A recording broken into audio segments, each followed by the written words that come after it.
Hello everyone. A very good morning to all of you. Am I clearly visible, audible to you guys? Let me confirm in just few seconds, then I will start the class ahead. Give me a minute to confirm if I'm clearly visible, audible.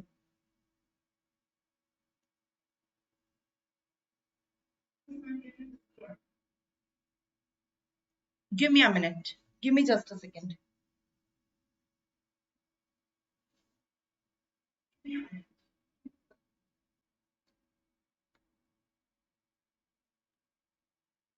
I hope it's working. I hope you can see me clearly. You can hear me clearly.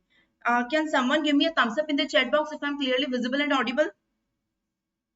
Yes, I guess it's working. So very good morning to all of you. I welcome you all for today's session. I am Dr. Priyanka Sachdev here, and today I am here to start a new series of pharmacology, conceptual pharmacology. So in this series, I will cover the entire pharmacology in a conceptual manner in which you don't have to mug up the pharmacology, you have to understand the concepts behind it. I'm going to teach you pharmacology in the most easiest way possible. So today I'm starting the first system of pharmacology, the most important system without which you cannot understand the pharmacology is autonomic nervous system, that is ANS. So autonomic nervous system. We are starting autonomic nervous system. So just a second.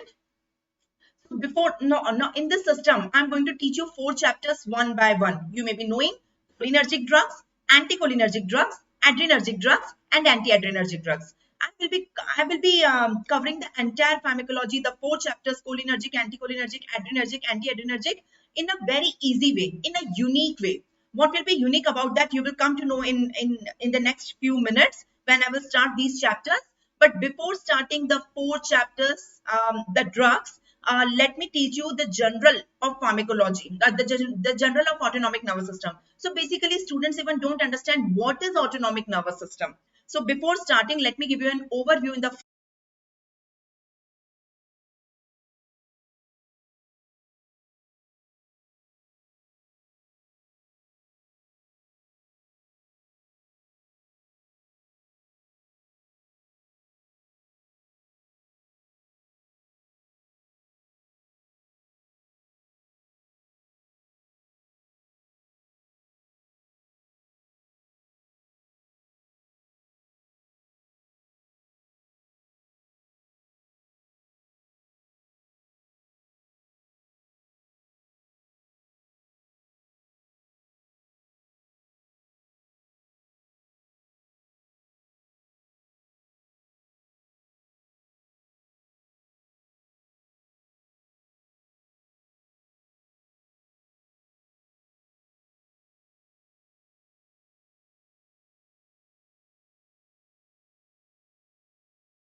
hello everyone. I hope I'm live now. Am I audible? If I'm audible, kindly give me a thumbs up in the chat box. Some technical error is there, so no audio was there in the previous lecture. So if I'm audible right now, kindly give me a thumbs up in the chat box. Someone from the audience, please give me a thumbs up in the chat box. I hope it's audible now. Is it audible now? Someone from the audience, please give me a thumbs up in the chat box if I'm clearly visible as well as audible. Give me a minute to confirm if I'm clearly audible also. Yeah, I hope the video and audio both are working right now. So I was teaching you the autonomic nervous system. Before starting the chapters of autonomic nervous system, we must understand what is autonomic nervous system. So in humans, we have nervous system. Nervous system have two parts, the central nervous system and the peripheral nervous system. Now, what is autonomic nervous system? I will come on that point. Before that, understand nervous system is of two types, the two parts of the nervous system, the central nervous system and peripheral nervous system. Let's start with central nervous system. What is central nervous system? In the central nervous system, we are having the brain, the spinal cord. See the diagram of the central nervous system. In the diagram of the central nervous system, you can appreciate this is brain and this is spinal cord. This is central nervous system. Now, what is peripheral nervous system? Peripheral nervous system are the nerves arising from the brain and spinal cord that constitute peripheral nervous system. What is a nerve? The nerve is the axon of a neuron. Can you see from the brain also the nerve is arising? This is the nerve, the axon of the neuron. From the spinal cord also the nerve is arising. So the nerves arising from the brain are known as cranial nerves, and there are 12 pairs of cranial nerves. We already know that. The nerves arising from the spinal cord are spinal nerves. You can see there are cranial nerves, there are spinal nerves. Basically, there are 12 pairs of cranial nerves and 31 pairs of spinal nerves. And these nerves constitute the peripheral nervous system. So in this diagram, you can appreciate the 12 pairs of the cranial nerves and the 31 pairs of spinal nerves. Out of the 31 pairs of spinal nerves, 8 are cervical, 12 are thoracic, 5 are lumbar, 5 are sacral, and 1 is coccygeal. If you add them all, total 31 are there. I am saying 31 pairs, not 31. So these are the cranial nerves and these are the spinal nerves. Basically, nerves are peripheral nervous system, and the nerves are arising from brain and spinal cord that constitute the central nervous system. So there is central nervous system, there is peripheral nervous system. Now coming on the type of the nerves. Basically, there are two type of nerves, the sensory nerves and the motor nerves. Sensory nerves are known as afferent nerves and motor nerves are known as efferent nerves. What is the meaning of that? Sensory and motor. So whether cranial or whether spinal, both can be sensory, both can be motor, and both can be mixed also. Imagine an organ here. Let me draw an organ. This is an organ. This is the nerve supply to the organ. If the nerve is carrying message, from organ towards the central nervous system, see the arrow. Such a nerve is known as sensory nerve, right? And see, again I am drawing an organ. If the nerve is carrying the message from the central nervous system towards the organ, it is known as motor. I guess everyone knows the meaning of the sensory and the motor. So I am interested in sensory nerve right now. What is sensory nerve? What is sensory nerve carries signal from the organ to the CNS, and motor nerve carries signal from the CNS to the organ. So that is the meaning of the sensory and the motor nerves. Currently, I am interested in motor nerves. I am interested in motor nerves. Give me a minute. Let me change the color of the pen. Give me a minute. I will change the color of the pen to explain you better. Okay. I guess it should work now. Okay. So you can see here, let me draw a organ. Okay. So this is a organ. Let me draw a organ. This is a peripheral organ. Now see the two type of the nerves. So this is the sensory nerve. See the arrow? It is carrying the signal from the organ towards the central nervous system. But I am not interested in sensory nerve. To explain you autonomic nervous system, I want to explain you the motor nerve. So this is the motor nerve. Can you see? This is the motor nerve. The motor nerve carries the signal from the central nervous system towards the organ. So motor nerves are known as efferent nerves. The motor nerves are known as efferent nerves. The motor nerves are known as efferent nerves. So the two type of the nerves are sensory and the motor nerves. Now depending on the organ, to which organ they supply. Now see in this diagram, you can see the motor nerves. All these diagrams are the motor nerves. Can you see the three diagrams showing the motor nerve? Now see, this is a motor nerve. See the arrow, see the arrow, see the arrow. So when the motor nerve supply to skeletal muscle or voluntary muscle, such a motor nerve is known as somatic nerve. That is known as somatic system. But when the motor nerves supply to an organ which is involuntary. Now involuntary organs are not under control. It can be heart, it can be intestine, it can be various, it can be lungs, the various visceral muscles, the smooth muscles. Then this system is known as autonomic nervous system. Autonomic nervous system. So you got my point. What is autonomic nervous system? I am saying that the nervous system in human have two portions. The central nervous system, which includes brain and spinal cord, and peripheral nervous system, which includes the nerves arising from brain and spinal cord. So here we are having brain and spinal cord. And here we are having the nerves arising from the brain and spinal cord. So there are 12 pairs of nerve arising from the brain, the cranial nerves, and there are 31 pairs of nerves arising from the spinal cord. So these nerves are known as peripheral nervous system. The nerves are of two types, sensory nerves and motor nerves. Sensory nerves are the nerves which carry the signal from the organ towards the CNS. They are known as afferent nerve. Motor nerves are the nerves which carry the signal from the central nervous system towards the organ, that is efferent nerve. So I am interested in motor nerves, the efferent nerves. So what are the motor and efferent nerves? Depending on the organ they supply, they are of two types. If they supply the voluntary muscle or they supply involuntary muscle. If they supply voluntary muscle, it is known as somatic system. Somatic system. If they supply involuntary muscle, it is known as autonomic system. So today my chapter for teaching is autonomic nervous system. You got my point? If you got my point, give me a thumbs up. So this is autonomic nervous system. Can you see the diagram? Can you see if now see the arrow? All the three nerves are motor nerves because they are carrying the signal from central nervous system towards the organ, towards the peripheral organ. Now, depending what is the organ. If the organ is voluntary, it is somatic system. If the organ is involuntary, it is autonomic nervous system. I guess you got my point. So that is the meaning of autonomic nervous system. So autonomic nervous system is further of two types, the sympathetic and parasympathetic. What is the meaning of that? The sympathetic system and parasympathetic system, what do you mean by that? Now the same I will explain you in this diagram also.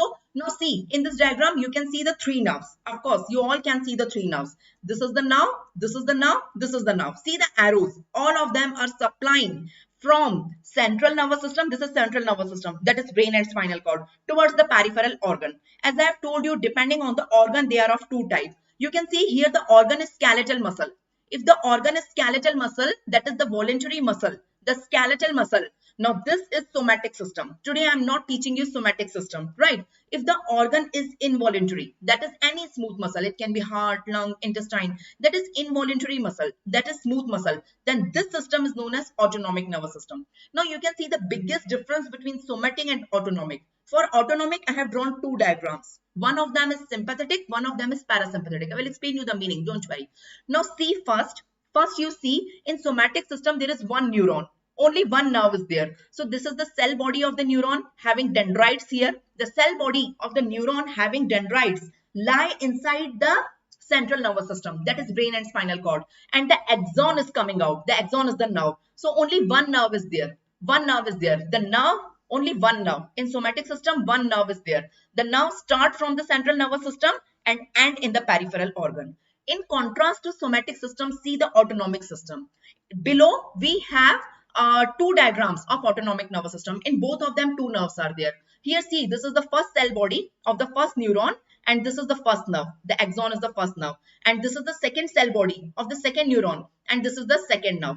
The junction of the two nerves is known as synapse. The junction of the two nerves is known as synapse. You can see synapse here also and you can see synapse here also. Synapse or ganglion, one and the same thing. So synapse or ganglion is the junction of the two nerves. So basically you can say that in somatic nervous system only one nerve is there, but in autonomic nervous system two nerves are there, and if two nerves are there, there must be a junction, there must be a synapse or ganglion. Now depending on the location, please mind my words, depending on the location of that synapse or ganglion, we will decide whether it is sympathetic or whether it is parasympathetic. You can see in both diagrams, this is the first diagram, this is the synapse. This is the second diagram, this is the synapse. In both the diagrams, the synapse is not at the center. Either the synapse is towards the organ. Now, this is central nervous system, this is organ.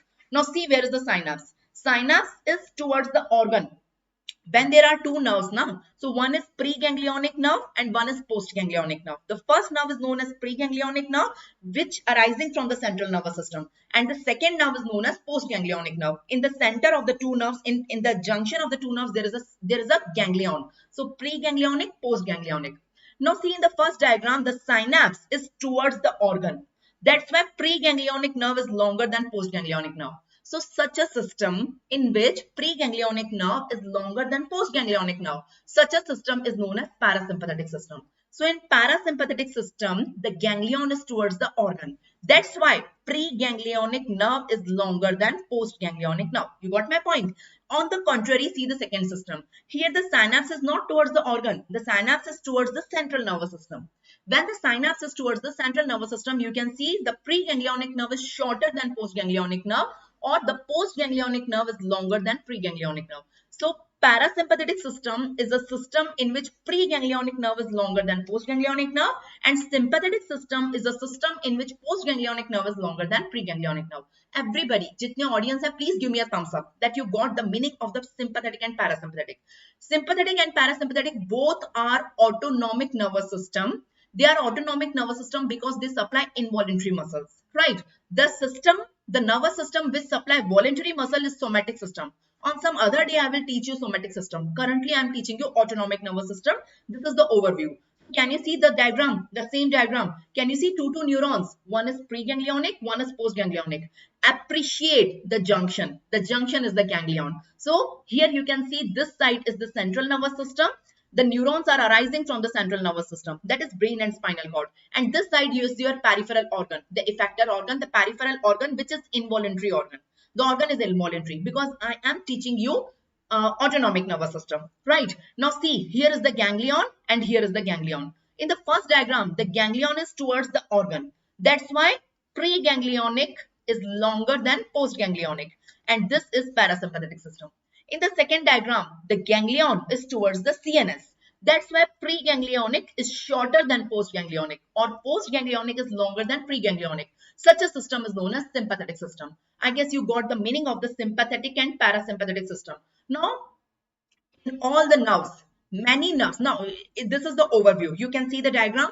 In the human nervous system, we are having the central nervous system, which includes brain and spinal cord. You can see the brain and spinal cord, that is central nervous system. And you can see the nerves arising of it. The nerves are the peripheral nervous system, right? We are having 12 pairs of cranial nerves. You can count, there are 12 pairs. 12 pairs, total 24 nerves. We know the names also, right? And there are 31 pairs of spinal nerves. You may be knowing 31 pairs of spinal nerves. Now, out of all these nerves, some are sensory, some are motor, and some are both. Both means mixed. We know which are sensory, which are motor. All we have read in anatomy, right? Now, I am interested in motor nerves, the motor component of the nerve. So, whenever the nerve is motor, so signal is from central nervous system towards the organ. Let me draw the organ. So, let me draw two organs. This is the first organ and this is the second organ.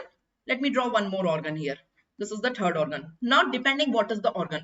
See the arrow here for this nerve. See the arrow here for this nerve. And see the arrow here for this nerve. So, all these are motor nerves. They are carrying the signal from the central nervous system towards the organ, right? If the organ is voluntary, voluntary means skeletal muscle. That is bicep, tricep, deltoid, right? That is voluntary. The contraction is under the wish. That is voluntary muscle. Such a system is known as somatic system. So currently we are not studying somatic system. But when the organ is involuntary, when the organ is involuntary organ, I mean, what is the involuntary organ? It is smooth muscle, not skeletal muscle. Skeletal muscle is voluntary system. Smooth muscle is involuntary system. The organ can be heart.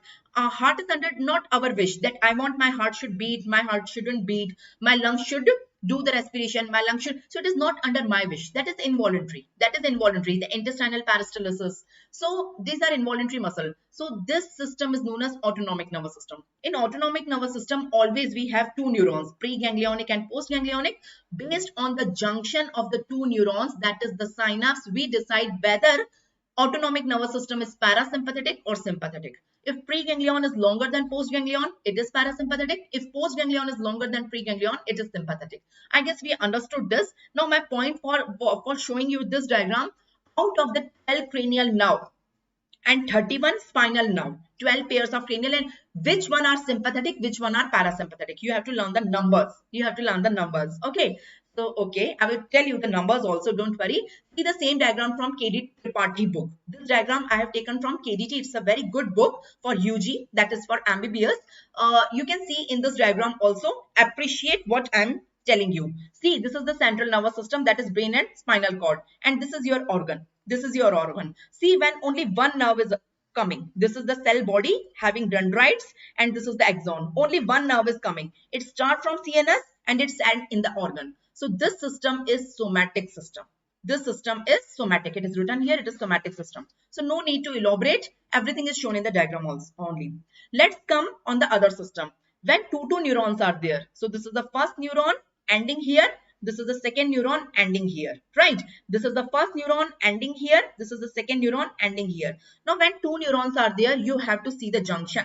The junction is the ganglion or the synapse. The first is known as preganglionic, the second is postganglionic. In the first diagram, here you can see this ganglion is towards the organ. That's why pre is longer than post, and this is known as parasympathetic system. On the contrary, here you can see this is pre and this is post. In this, the ganglion is towards the CNS. So post is longer than pre. So this system is sympathetic system, right? Now you see the differences. You will understand everything by yourself. In the parasympathetic system, the ganglion is close to the organ, right? That's why preganglionic fiber is long and postganglionic fiber is short. That is parasympathetic system summary. Coming on sympathetic system. The sympathetic system. Here ganglion is close to the spinal cord. That is close to the central nervous system. That's why preganglion is short and postganglion is long. So such a system is sympathetic system. I want thumbs up from everyone. If you got this, now let me tell you from the cranial and from the spinal, which nerves are parasympathetic and which nerves are sympathetic. Let me come on that point. Now, you know there are 12 pairs of cranial nerves, right? And there are 31 pairs of spinal nerves, out of which some are cervical, some are thoracic. Thoracic are known as dorsal, right? Some are lumbar, some are sacral, some are coccygeal. You may be knowing the distribution, right? Now, out of this 12 pair and 31 pair of cranial and spinal nerves respectively, which one of them are parasympathetic and which one of them are sympathetic? First, understand that. For parasympathetic system, only 4 cranial nerves are parasympathetic system. None of the spinal nerve is parasympathetic. Parasympathetic सिर्फ cranial nerves में होता है, spinal में नहीं होता है. Cranial में भी out of the 12, only 4 nerves are there. Nerve number 3, 7, 9, 10. So there are 12 cranial nerves now. 12 में से 3, 7, 9 and 10. There are many MCQs based on this point. So nerve number 3, you may be knowing the names of the 3, 7, 9, 10, right? So 3, 7, 9, 10 carries parasympathetic fibers. And none of the spinal nerves, spinal में से एक भी parasympathetic नहीं है. None of the spinal nerve is parasympathetic. You got my point? You got my point? Coming on sympathetic system. Sympathetic system. In sympathetic system, okay, I'm sorry. The cranial nerves, these are the 4 cranial nerves which have parasympathetic system. Out of the spinal nerves, only sacral component. The sacral component have, so it is craniosacral. So cranial में से it is 3, 7, 9, 10 and spinal में से it is sacral. Spinal में से it is sacral. It is sacral, right? So that is parasympathetic. Coming on sympathetic system. In the sympathetic system, only spinal nerves are sympathetic. Cranial nerves में से there is no component. And spinal में से it is dorso-lumbar. Dorso means thoracic, lumbar. So what is the summary? There are 12 pairs of cranial nerves and there are 31 pairs of spinal nerves. We know that. That is peripheral nervous system. Out of the 31, there are few cervical, there are few thoracic. You may be knowing the numbers also. Thoracic also known as dorso, right? There are few lumbar, there are few sacral, and there are few coccygeal, right? Now you tell me about the parasympathetic system. So from parasympathetic system, nerve number 3, 7, 9, 10 from the cranial and nerve number sacral from the spinal. This constitute parasympathetic system. This is the summary of parasympathetic system. I have shown parasympathetic system with red color. Now with green color, I am showing sympathetic system. Sympathetic system is only spinal. There is no cranial component. That is dorsolumbar. So can I say that parasympathetic system is craniosacral? This is cranio component and this is sacral component, craniosacral. And can I say that sympathetic system is dorsolumbar? It is dorso and lumbar. So everyone give me a thumbs up if you got it. So say parasympathetic system is craniosacral. Learn the number of the cranial nerve also, 3, 7, 9, 10. And sympathetic system is dorsolumbar. That is the thing. So you can mark the sympathetic and parasympathetic system here. Now everyone give me a thumbs up. See this diagram first. Again, a beautiful diagram giving much information to us. So let me explain you this diagram. In this diagram, you can see this is the brain and this is the spinal cord. Everyone can see what is brain, what is spinal cord. You can see the brain and spinal cord, right? Now, in this diagram with green color, this side, parasympathetic system is shown. You can see. So you can see from where the nerves are coming. Few nerves are coming from the brain. You can see all these are coming from brain. So they are coming from 3, 7, 9, 10 cranial nerves of the brain and from the sacral component of the spinal cord. So can I say parasympathetic system is craniosacral? Craniosacral. On the contrary, see the sympathetic system, the red color nerves. This one, this is sympathetic. From where the sympathetic is coming? None of the sympathetic is coming from brain. So there is no cranial component. Only spinal component is from thoracolumbar or dorsolumbar. You can see all the nerves are coming from thoracolumbar or dorsolumbar. So same information is shown here also in this diagram also. Everyone give me a thumbs up.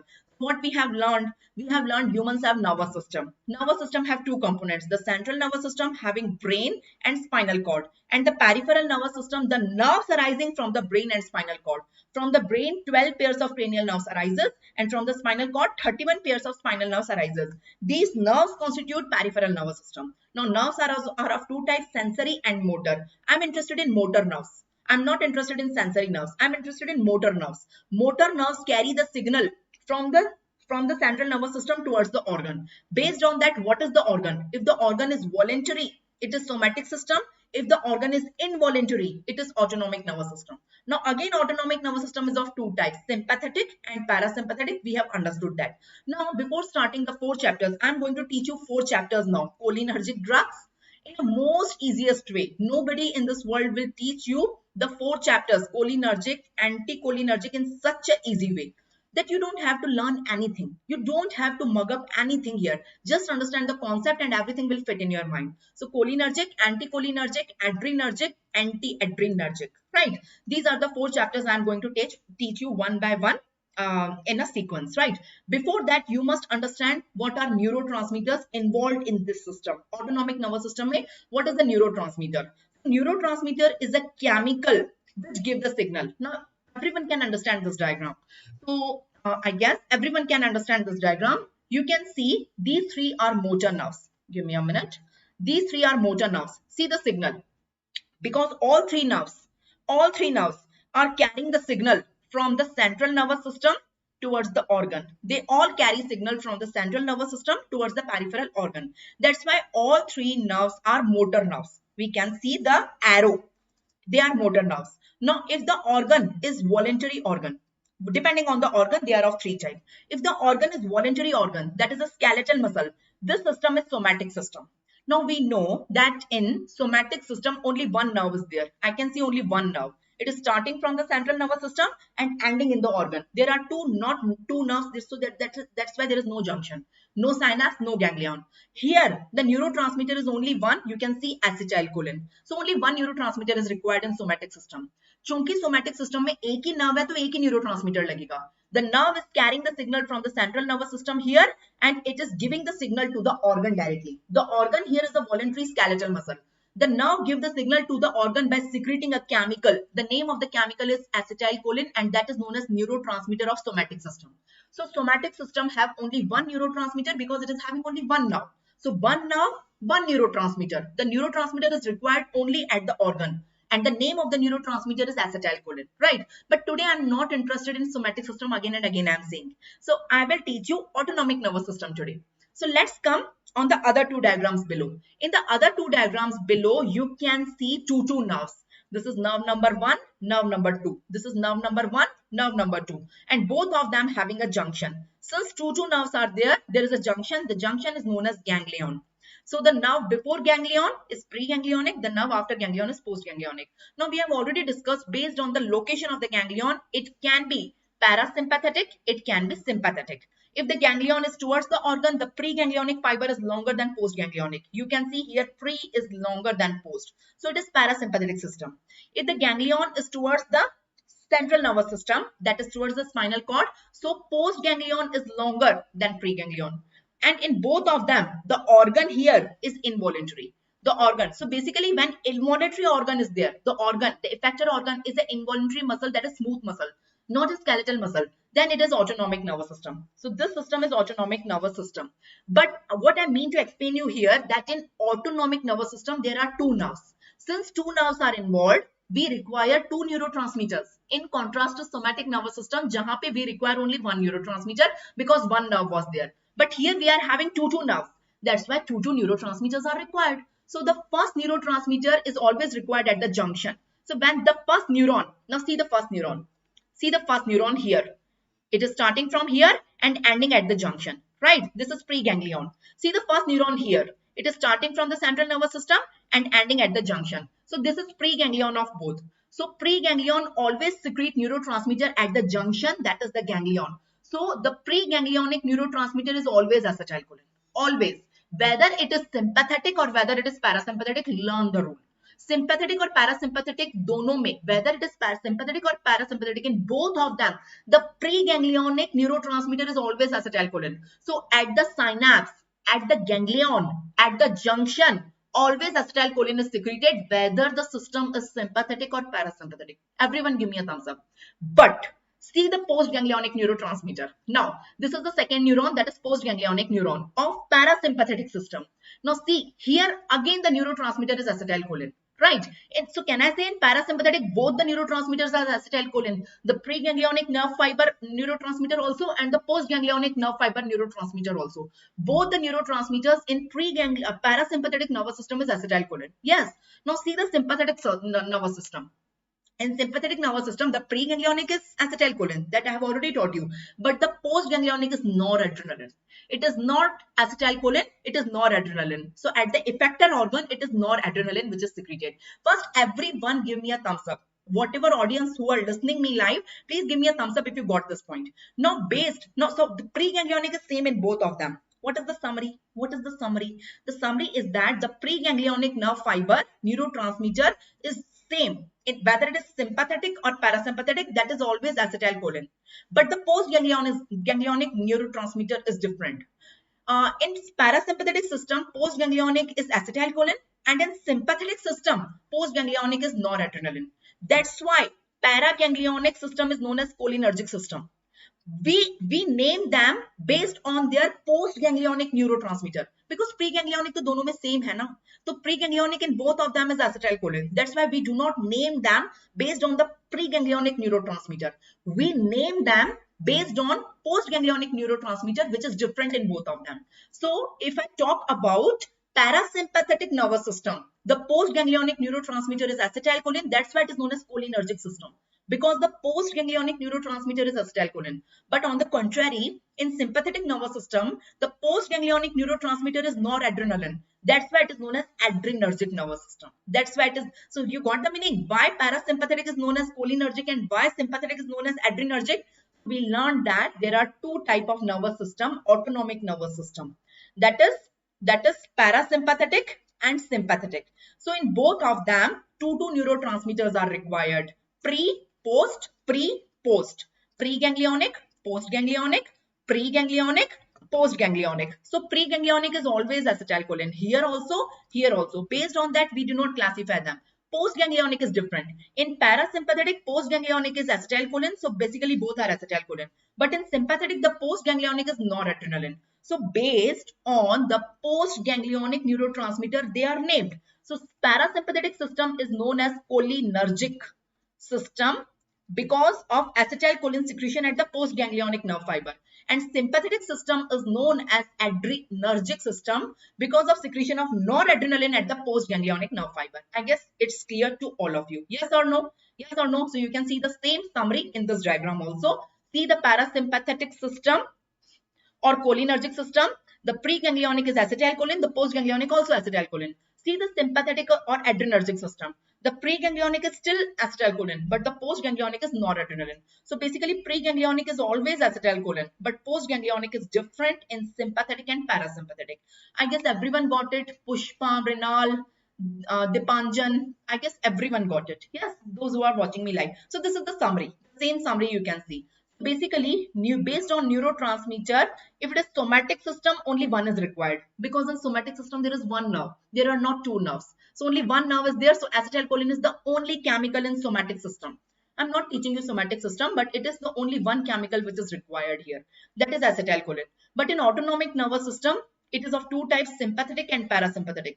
In both of them, preganglion, postganglion. Right. So preganglion is always acetylcholine, whether it is sympathetic or parasympathetic. But postganglion is different. If it is parasympathetic, it is still acetylcholine. If it is sympathetic, it is noradrenaline or adrenaline. Everyone give me a thumbs up. Same is shown in this diagram also. I'm not showing the same information here also. That's why the second neurotransmitter, that is neurotransmitter at the effector organ, the second neurotransmitter, that is postganglionic neurotransmitter, decide the name of the system. Since the second neurotransmitter in parasympathetic system is acetylcholine, that's why parasympathetic system is known as cholinergic system. And the second neurotransmitter in sympathetic system is adrenaline. That's why sympathetic system is known as adrenergic system. We have seen that. Now let's, before starting the 4 chapters, let's talk about the action of the two type of the system, that is sympathetic and parasympathetic. Why God has given the two type of nervous system in human body? There may be a reason behind that. Now there may be a reason behind that. So in the nerves, we are having peripheral nerves inside us. In a human body, let me draw a human body, a rough sketch diagram of a human body. This is a human body. Inside this human body, any normal healthy human body, there are 12 pairs of cranial nerve and 31 pairs of spinal nerves. So there are many nerves. So we have seen few of these nerves are parasympathetic, carrying parasympathetic fibers, and few of these nerves carrying sympathetic fibers. We know which one are which. We already know that. So these are the type of the motor nerves. These all nerves are for involuntary organs. But why there are two type of systems? Why?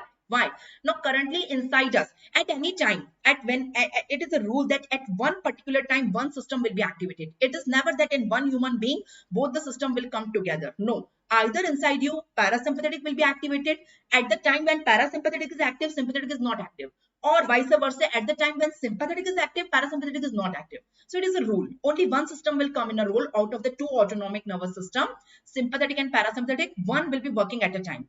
Currently, at this moment, I am teaching you. You are learning from me. At this moment, inside all of us, which one is active? Sympathetic or parasympathetic? So let me tell you, it is a rule that whenever we are in relaxed state, inside us parasympathetic is active, and whenever there is an emergency, inside us sympathetic is active. So sympathetic system is emergency system. You got my point? So I guess I'm teaching you, it is not an emergency. I'm relaxed. I'm teaching you just as a casual manner. You are learning from me. There is no emergency. But imagine there is a tiger in front of us, right? We have to run. We have to save our life. So whenever there is an exam, the result declaration, there is a tiger in front of us, or many other examples are there whenever there is an emergency in life. So at that time, sympathetic will come in role. Otherwise, sympathetic do not come in role. At rest of the time, parasympathetic come in the role. So parasympathetic system will come in role most of the time whenever there is a relaxed state. Currently, I am sure about me, I am not in emergency. So inside me at this moment, parasympathetic is active. But whenever my results are going to declare the next hour, the next day, or whenever I'm writing my exam, so I feel very excited, very anxiety inside me, and it is like an emergency state. Or whenever there is some emergency, there is life-saving situation. So emergency, there are 3 emergencies: fight, fright, and flight.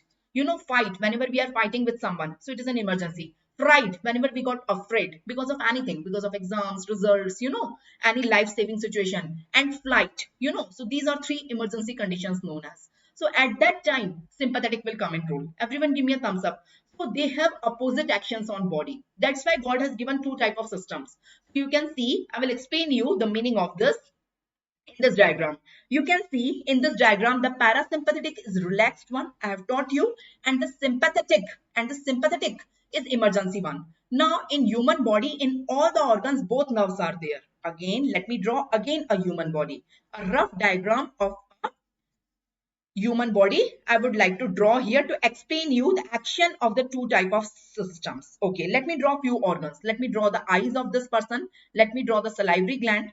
Let me draw the lungs. Now it is a rough diagram, don't laugh, right? These are the lungs, this is the heart, right? These are the intestine, right? And there are the genital organs. So it is a rough diagram, right? Now what I mean to explain you why I have drawn this diagram, I want to explain you that inside each organ, this is parasympathetic and this is sympathetic. Inside each organ, both nerves are present. Parasympathetic also, sympathetic also. So inside each organ, both are present, but active will be one at a time. At a time, only one will be active, other will be suppressed. You got my point? So inside each organ, both nerves are present. Sympathetic also, parasympathetic also, and since they have opposite action, only one will be active at one time. If the person is relaxed, parasympathetic is active. If the person is in emergency, sympathetic is in active. So give me a thumbs up if you got this point. Let me start with the eyes, the pupil of the eyes. Let me start with the pupil of the eyes. Just a second. You can see this. I have drawn an eye here. And this is the pupil of the eye. You know, in the pupil, we can change the size of the pupil, miosis and mydriasis. So we can decrease the size, that is miosis, and we can increase the size, that is mydriasis. So whenever parasympathetic system is there, meiosis is there. In relaxed state, we do not want to see much, na? Whatever is normal, we want to see that only. But in emergency, कहते हैं ना, आंखें फट जाती हैं. Emergency, the eyes are like this. So in emergency, there is mydriasis. That is dilatation of the pupil. So everything is related like that. So parasympathetic system causes meiosis in the pupil, and sympathetic system causes mydriasis in the pupil. So in the pupil, both are present. Now currently, if you see my pupil, they are meiotic. But in case of emergency, there is mydriasis in the pupil. Automatic it will happen. No one will do it. If I am in emergency, my pupil will dilate automatically, because at that time, sympathetic system will come and roll in my eyes. In my eyes, in my pupil, both the nerves are present. But currently, only parasympathetic are working. Sympathetic are suppressed. But in case of emergency, sympathetic will come and roll and parasympathetic will be suppressed. Everyone give me a thumbs up if you are getting the basics. You know, if you have the basics now, studying pharmacology, the drugs is a fun for you. It will be a fun, believe my words. Right. Coming on the next organ, salivary gland. I have drawn a salivary gland here. We are having the parotid gland, salivary gland here, which secretes saliva in the mouth. Now, in case of relaxed, whenever we are relaxed, we want to eat. That's why we require saliva in our mouth. But in case of emergency, we do not want to eat. We do not. Now, there is a tiger. I don't have time to eat. So, there is no salivary gland requirement, saliva requirement. So, in relaxed state, parasympathetic, it increases saliva secretion. But in emergency, it inhibits saliva secretion in sympathetic system. So in my salivary gland also, I am having both, right? During relaxed state, it increases saliva in my mouth. And during emergency, it inhibits saliva. कहते हैं ना, मुंह सूख जाता है emergency में. This is the reason why mouth will get dry in case of emergency. You have results to be declared in the next 1 hour. So your mouth will get dry. You will feel dryness in the mouth because at that time you are in emergency. So sympathetic system is coming in role, inhibiting the saliva secretion in the salivary gland.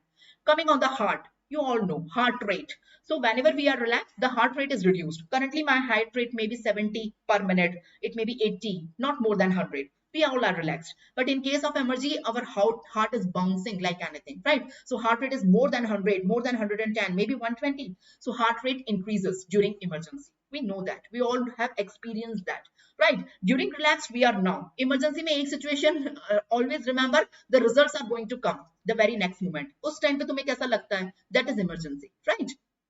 During the lungs, if we talk about the lungs, during relaxed state, we do not require much oxygen because I'm currently sitting in front of you. I'm relaxed. So the lungs are constricted. The bronchi in the lungs are constricted because we do not require much oxygen. But there is a tiger in front of me. I have to run. My muscles require more oxygen. More oxygen, so the lungs will dilate at that time.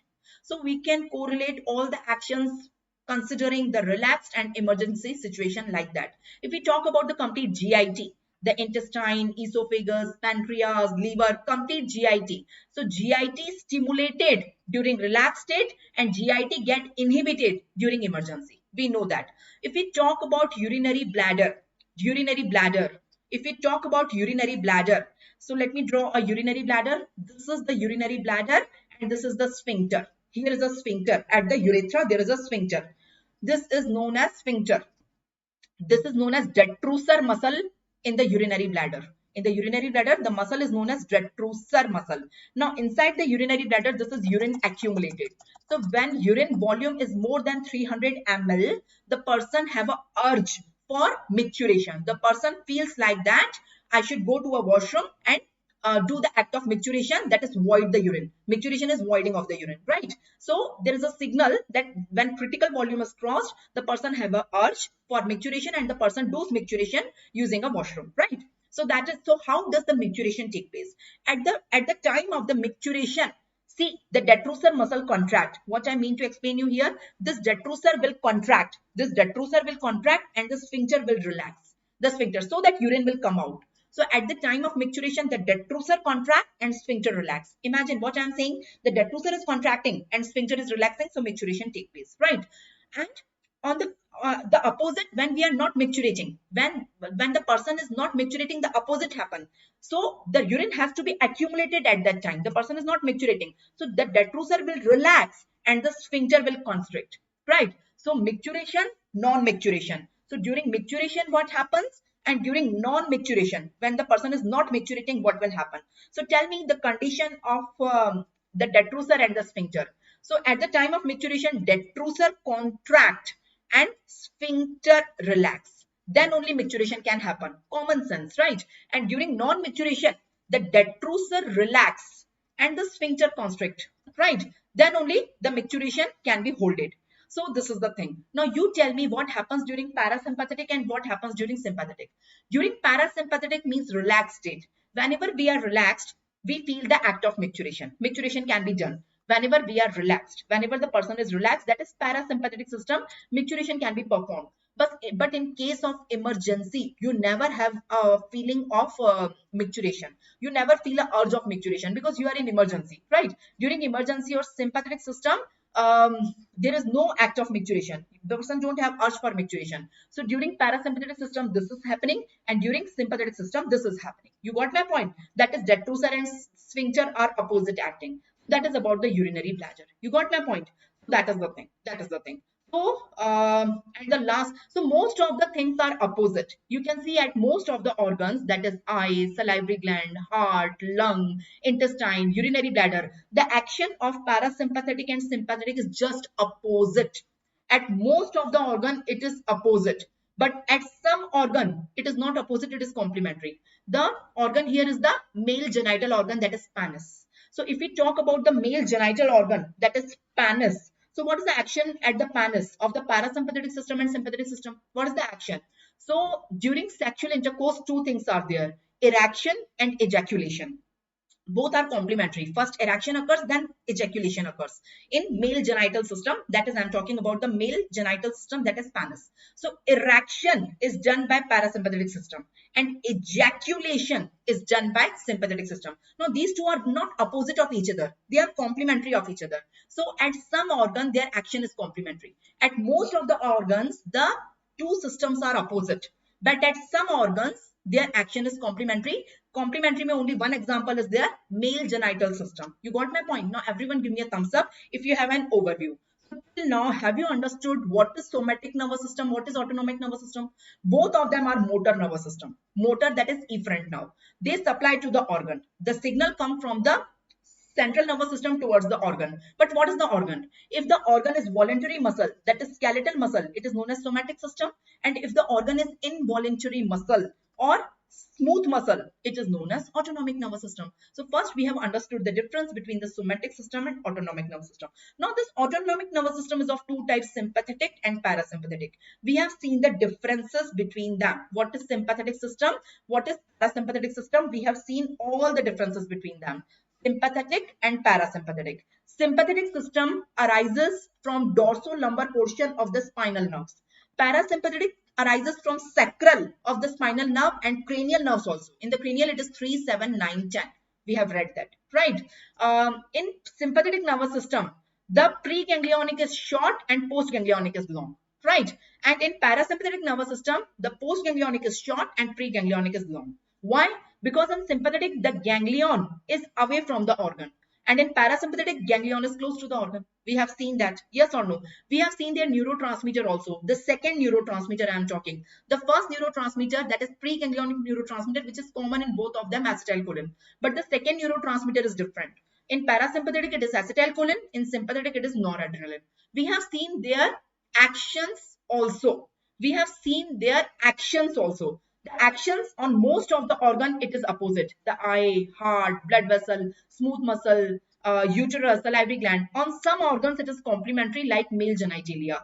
Ejection and erection, they are complementary. On rest of the organs, it is opposite. We have seen the differences between them. Now, let me start the 4 chapters one by one. So, I am going to teach you the 4 chapters one by one: cholinergic, anticholinergic, adrenergic, and antiadrenergic. As I have told you, the effector neurotransmitter, by the name effector neurotransmitter, I mean the second neurotransmitter. What is the second neurotransmitter? The neurotransmitter which is secreted by the postganglionic nerve fiber. That is different in the two systems. So it is acetylcholine in parasympathetic system. That's why these two systems are related to parasympathetic system.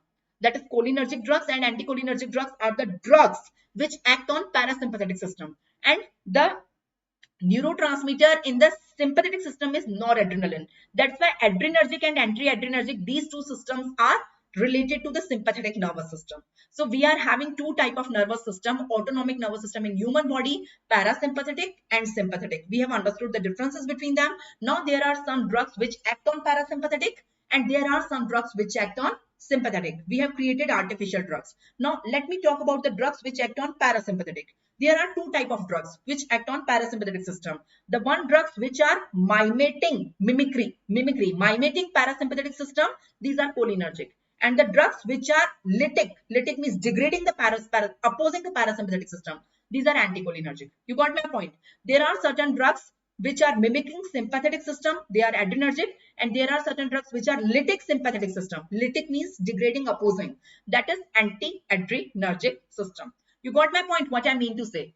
Everyone first give me a thumbs up. So I will tell you one more magical thing here. Then I will start the 4 chapters. So there are 4 chapters in your syllabus. Everyone knows that, right? So Fatima, what you are asking? The drugs acting on the peripheral nervous system. Definitely the somatic system you are asking. I will definitely, after autonomic nervous system, I will come on the drugs acting on peripheral nervous system only. That is neuroblockers. Definitely I will teach you. Stay connected for that. So these are the 4 systems. Now everyone, let me take one example only. What are the 4 systems I'm going to teach you now? I'm going to teach you 4 systems one by one. So cholinergic drugs, anticholinergic drugs, adrenergic drugs, and anti-adrenergic drugs. Say yes or no. These are your 4 chapters. One by one, we will be taking these 4 chapters, right? What I mean to say, please understand the meaning. Cholinergic drugs are the drugs, cholinergic and anticholinergic drugs, they both act on parasympathetic system. They both act on parasympathetic. They do not act on sympathetic. And adrenergic and anti-adrenergic, they act on sympathetic. First understand that, right? First understand the meaning of the 4 chapters, right? Now, the drugs which do the mimicry, which mimic the parasympathetic system are cholinergic, and which oppose parasympathetic system are anticholinergic. So the two drugs, cholinergic and anticholinergic, they both act on parasympathetic system, one mimicking, one opposing, right? Adrenergic, anti-adrenergic, both act on sympathetic system, one mimicking, one opposing. The one mimicking is adrenergic drugs, the one opposing is anti-adrenergic drugs. Let's take an example. First, everyone give me a thumbs up. Let's take an example of the pupil of the eye. Let me draw an eye. Let me draw the pupil of the eye. This is the pupil of the eye. So you tell me on the pupil of the eye what happens. What is the action of the 4 organs? Pupil of the eye. Now we know that parasympathetic system is relaxed and sympathetic system is emergency, right? During relaxed state, what happens to the pupil of the eye? I have taught you. Pupil of the eye में relaxed state में क्या होता है? What happens to the pupil? So during relaxed state, the pupil of the eye show meiosis. Yes or no? But during emergency, the pupil of the eye dilates, mydriasis. Because कहते हैं ना emergency में आंखें फट जाती हैं. So pupil dilates, right? So meiosis, mydriasis. Meiosis means constriction of the pupil and mydriasis means dilatation of the pupil. During relaxed state, pupil meiosis. So currently, if you see my pupil, it is meiotic. Your pupil, it is meiotic because we are relaxed. But whenever there is a tiger in front of you, our pupil will dilate. That is mydriasis. So meiosis, mydriasis, right? Now let me talk about the action of the drugs on the pupil. The 4 type of chapters, the 4 type of drugs. ये तो meiosis, mydriasis, that is natural during sympathetic and parasympathetic activity, right? Now, whenever we put cholinergic eye drops, cholinergic drugs eye drop, that will mimic the parasympathetic system. That will mimic. So what parasympathetic system does? Parasympathetic system does meiosis, so it will also do meiosis. So these drugs do meiosis in the eye. Cholinergic drugs do meiosis in the eye because they mimic parasympathetic system, right? Now, anticholinergic drugs, they oppose parasympathetic system in the eye. Parasympathetic system, what does it do in the pupil? It do meiosis. So opposite of meiosis is mydriasis. So they do mydriasis. If I put eye drops of anticholinergic drugs in the eye, they will cause mydriasis because they oppose meiosis. They are not active meiosis. This is passive meiosis. Why it is passive meiosis? Actually, they are not doing mydriasis. They are opposing meiosis. That's why mydriasis happens automatically. Hindi में बोलूं, वो लोग प्यूपिल को dilate नहीं कर रहे हैं, anticholinergic drugs के ड्रॉप प्यूपिल को डायलेट नहीं कर रहे हैं, वो कॉन्स्ट्रिक्ट होने से रोक रहे हैं, वो कॉन्स्ट्रिक्ट होने से रोक रहे हैं तो प्यूपिल ऑटोमेटिकली डायलेट हो रही है, that is known as passive midriasis. This is active meiosis. They are doing active meiosis. This is passive midriasis. Give me a thumbs up if you are getting it. Now coming on adrenergic and anti-adrenergic drugs. So adrenergic drugs are the drugs which mimic sympathetic system. You tell me what sympathetic system does on the pupil. First you tell me what does the sympathetic system does on the pupil. Sympathetic system is emergency system. In emergency the pupil dilate. Tiger aa gaya to pupil will dilate na. If there is tiger in front of you, the your pupil will dilate. It is an emergency state. So they just mimic. So they also do midriasis. That is active, but this time midriasis is active. They're actively dilating the pupil, mimicking the sympathetic system, right? And anti-adrenergic drugs are the drugs which oppose the sympathetic system. So what does sympathetic system do? Sympathetic system do midriasis, and they are opposing the midriasis. Opposite of midriasis is meiosis. But they are not actively doing meiosis. They are opposing midriasis. That's why meiosis happens automatically. So see the difference. And now I tried my best to explain you in the most simplified manner. I guess many of the students don't even understand the action of the 4 types of the drugs on the pupil. So this is the summary in front of you. What do you mean by active meiosis? What do you mean by passive meiosis? What do you mean by active midriasis? What do you mean by passive midriasis? Now you yourself imagine how many beautiful MCQs, the difficult level MCQs can be created on that. Now, if you know the classification of the drugs, so I will not say cholinergic, anticholinergic, adrenergic, anti-adrenergic. I will give you the name of the drug. कि neostigmin pupil पे क्या करेगा. So you should know where is neostigmin. I will ask you atropine pupil पे क्या करेगा. What is the action of atropine on pupil? What is the action of physostigmin on the pupil? What is the action of neostigmin? So first you should know where the drug belongs to. In which category? The first thing in pharmacology, there is a rule in pharmacology, you should know the classification of pharmacology. If you know the classification of pharmacology, you can solve any question in pharmacology. Pharmacology में सिर्फ एक चीज learn करने का है, classification. If you know the classification thoroughly, everything else I will help you in conceptual manner, to understand in the conceptual manner. Everyone first give me a thumbs up. Everyone give me a thumbs up. Shall I proceed ahead? What I mean to say, why I have given you example here, example of the eye, example of the pupil of the eye. I want to teach you that cholinergic is same as that of anti-adrenergic. Both are causing meiosis. And anticholinergic is same as that of adrenergic. So that is my summary for one organ. Not only for one organ, in all organs the same thing is happening. Everyone give me a thumbs up. You are not giving the thumbs up. Have you got it? Yes or no? Shall I start the 4 chapters? I will be teaching you 4 chapters one by one in this manner. Okay. Before starting the chapter, first chapter I will start this cholinergic system. Cholinergic system is parasympathomimetic system, right?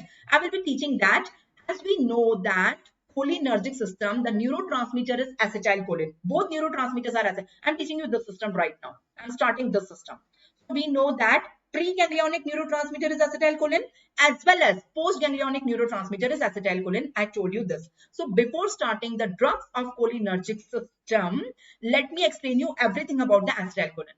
If you know everything about the acetylcholine, it will be easy for you to understand the mechanism of action of cholinergic drugs. So acetylcholine is the neurotransmitter of preganglionic as well as postganglionic, both nerve fibers in parasympathetic system. Currently, I am talking about the parasympathetic system. I will teach you 4 things of acetylcholine: how it is synthesized, how it is stored, how it is released, and how it is destroyed. If you can understand this, it will be easy for you to understand the mechanism of action of cholinergic as well as anticholinergic drugs, right? Now you can see here, I'm saying you, I cannot zoom this diagram. I don't have that feature. If you can zoom, please see here that this is acetylcholine secreted here. Can you see here? Here. So this acetylcholine is secreted from the axon of the nerve and it acts on the receptor present on the organ. This is the organ. The organ can be any smooth muscle, any involuntary organ. On the involuntary organ, the receptor for acetylcholine is present. There are 2 types of receptors of acetylcholine. I will come on that, muscarinic and nicotinic. M and N receptors are present. So acetylcholine is secreted here from the nerve fiber. So it is synthesized here in the axon of the nerve fiber. Where it is synthesized? Acetylcholine is synthesized in the cytoplasm of the axon of the nerve fiber.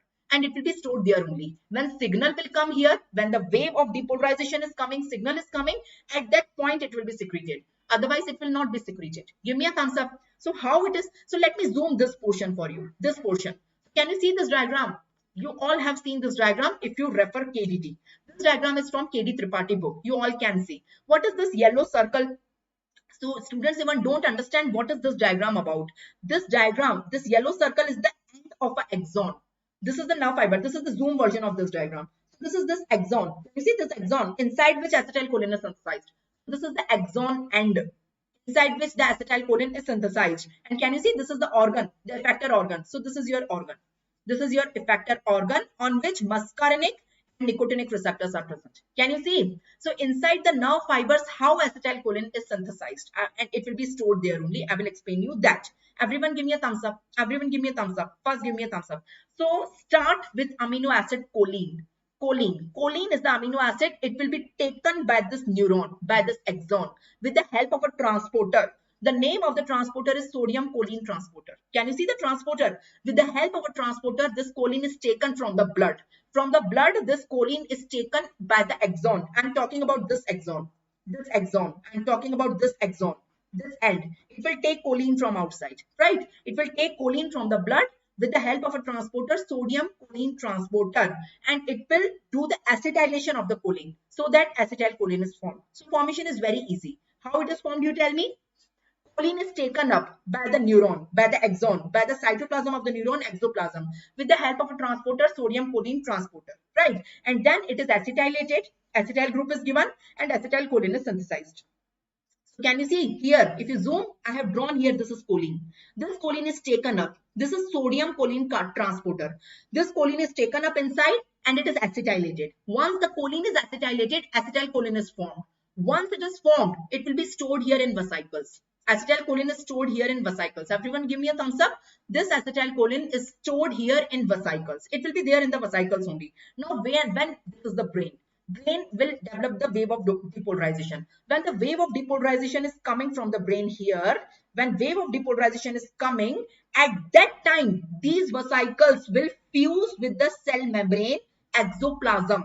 This membrane and fuses and it will come out, right? So you can see in this diagram, this is the choline. It is taken up by the nerve, by the axon, with the help of a transporter, sodium choline transporter, and inside the cell, it is acetylated and it will form acetylcholine. This is acetylcholine. This acetylcholine, after formation, it will be inside the vesicle. It will go inside the vesicle and stored inside. This is vesicle. It will stored inside the vesicle. For going inside the vesicle, another transporter is required. Can you see the green color transporter? This is vesicular transporter. So the first transporter is sodium choline transporter, which is required for the uptake of choline from the blood. And once acetylcholine is formed, acetylcholine will go inside the vesicle. If acetylcholine is present freely here, now it is inactive. Acetylcholine works only if it is present inside vesicle. So it will go inside vesicle with the help of another transporter. The name of the transporter is vesicular transporter. You got my point? And acetylcholine is stored here. It is stored here only. It is stored. Now, when the wave of depolarization is coming from the brain, at that time, axonal membrane, vesicular membrane fuses with the axonal membrane. Can you see? These are the vesicles. Small vesicles I have drawn, inside which acetylcholine is present. The vesicular membrane fuses with the axonal membrane. Can you see in this diagram? See, this is the vesicular membrane. Can you see? This is vesicle. This vesicular membrane, it will fuses with the axonal membrane and acetylcholine is secreted out.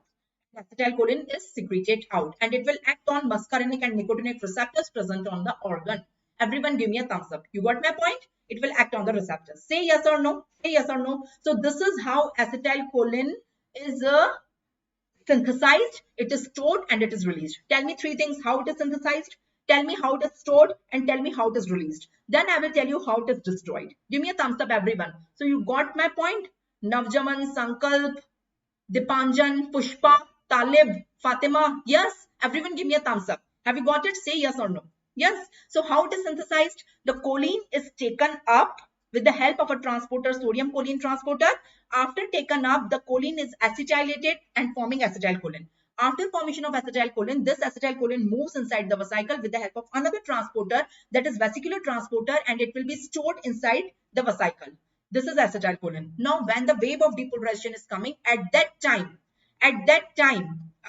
it will come here and it will fuse here with the axonal membrane. So acetylcholine is secreted out. The acetylcholine is secreted out. Yes, and it will act on its receptor, that is muscarinic and nicotinic receptors, right? This is how it is synthesized, stored and released. Now I would like to tell you three poisons here. I would like to tell you three poisons or three toxins here which inhibit either the synthesis or the storage or the release of acetylcholine. The name of the first toxin is hemicolinium. Hemicolinium is a poison. It is a toxin which inhibits this transporter. What is the name of the transporter? Sodium choline transporter. If can you see, this is hemicolinium written here. Hemicolinium is a toxin which inhibits this transporter, sodium choline transporter. It is a very important MCQ, right? So if someone is given hemicolinium, this transporter is inhibited, so choline uptake is inhibited. Choline will not go inside. Choline will not go inside. If choline will not go inside, acetylcholine will not be formed. So hemicolinium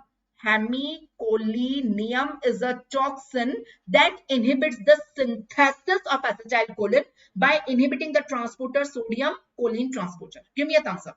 Coming on the second toxin, the name of the second toxin is vasamicol. Vasamicol.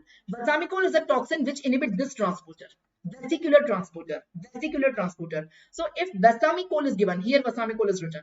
So vasamicol is given, if some person is given vasamicol, there is no hindrance in the synthesis of acetylcholine. Acetylcholine is synthesized normally. There is no problem in that, but it cannot be stored. For storage, it has to go inside the vesicle. It cannot be stored. So vesicolinium is a toxin which inhibits the storage of acetylcholine. Give me a thumbs up. Hemicolinium is a toxin which inhibits the synthesis of acetylcholine. Vasamicol is a toxin which inhibits the storage of acetylcholine. You got my point. And how they are doing? Exactly, you know the name of the transporter they are inhibiting. Hemicolinium inhibits sodium choline transporter. That's why inhibiting the synthesis of acetylcholine, right?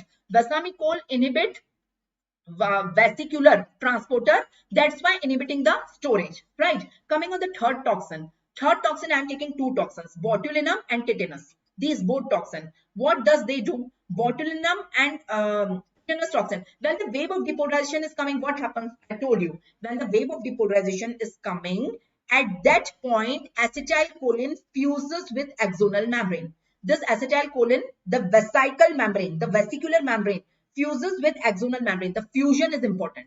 Because of this fusion, acetylcholine is secreted out. For secretion out, the fusion of the two membranes is important. Now the third toxin, that is botulinum and tetanus, both of them, they inhibit this fusion. They inhibit the fusion. So they inhibit the release. They inhibit. These two toxins inhibit the release of acetylcholine by inhibiting the fusion of the vesicular membrane with the axonal membrane. Everyone give me a thumbs up. Yes, Dr. Medico, definitely I will consider your request. I will continue with adrenergic drugs. After adrenergic drugs, which means you mean to say anti-adrenergic drugs also. Yes.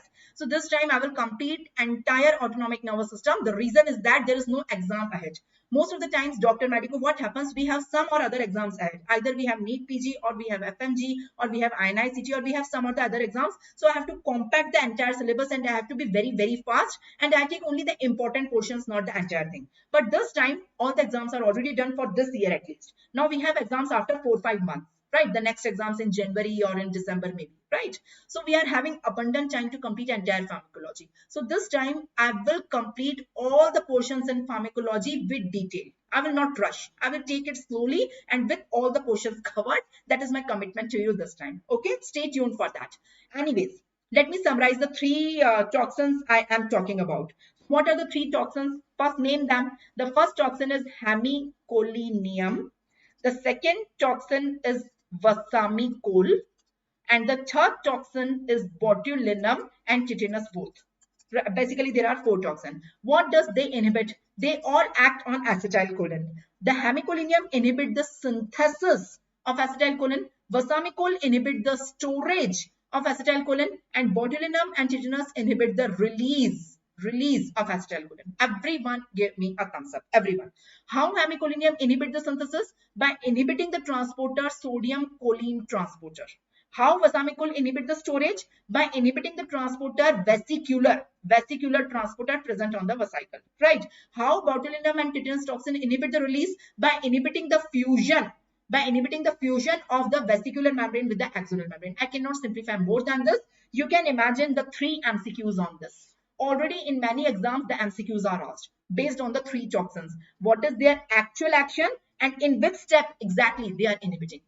How many people are watching me live right now? Please, everyone, give me a thumbs up if you got this concept. So that is the three MCQs. So we are done with synthesis, storage, and release. Now let me tell you the destruction, how acetylcholine is destroyed.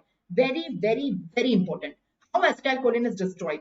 You can see in this diagram, where is acetylcholine? You can see this is choline uptake taking place. This is how choline uptake taking place.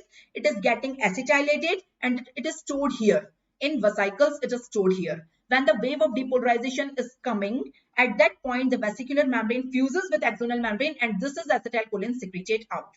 After coming in the space, now this is the space between the nerve and the organ. So the acetylcholine is secreted in the space between the nerve and the organ. After coming in that space, the acetylcholine acts on muscarinic and nicotinic receptors.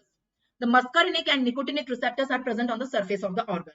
For how much time it will act? It will act for a fraction of a second, a millisecond. बहुत कम time के लिए act करेंगे. It will not act there permanently. It is not the thing that once the acetylcholine comes in this space, it will act on muscarinic and nicotinic permanently. No, it will act only for a fraction of a second. After that, its action has to be terminated.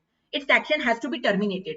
If you want more action, another molecule has to come. So when one molecule is coming, it will act on muscarinic and nicotinic receptor. You can see this is muscarinic and nicotinic receptor present on the organ. This is the organ. Can you see? On the organ, please appreciate this is muscarinic and nicotinic receptor. So once acetylcholine is coming out, it will act on muscarinic and nicotinic receptor only for fraction of millisecond. If you want more action, take another acetylcholine. If you want more action, take another acetylcholine. So all the acetylcholine, after acting on muscarinic and nicotinic receptor, its action has to be terminated after a fraction of millisecond.